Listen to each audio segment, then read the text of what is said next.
Presidenti i Turqisë Recep Tayyip Erdogan ka komentuar një nga momentet më të përfolura të samitit të Tiranës, ku Shqipëria përmes një prezantimi inovativ i atëroqi vëmendjen liderëve europian.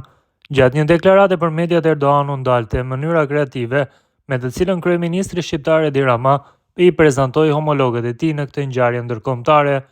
Në sallën e Tiranës, liderët europian u shfaqën si fëmijë, e cila gjë u realizua përmes inteligjencës artificiale dhe u përqafua nga të gjithë të pranishmit në sallë, të cilët shpërthyen të qeshura.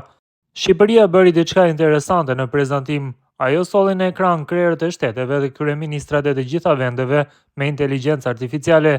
Ishte shumë interesante dhe çdo kryetar shteti ose kryeministër i atij vendi u prezantua fal inteligjencës artificiale, tha udhëheqësi turk duke e cilësuar këtë.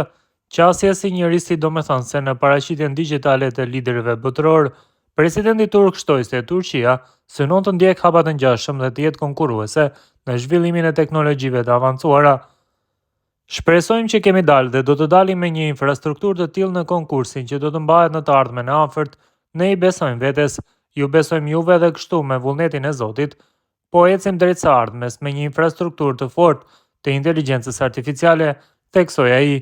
Kjo deklarate e Erdogan vjen në një kohë kur inteligjenca artificiale po kthehet në një fushë kyçe të garës globale për përparësi teknologjike, ndërsa roli i vendeve të Ballkanit në këto zhvillime duket gjithnjë më i dukshëm.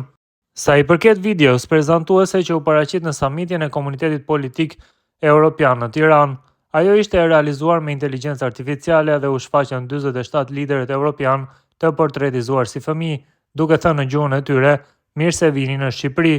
Videoja solli momente të gëzueshme dhe plot humor, duke shkaktuar të qeshura mes liderëve pjesëmarrës.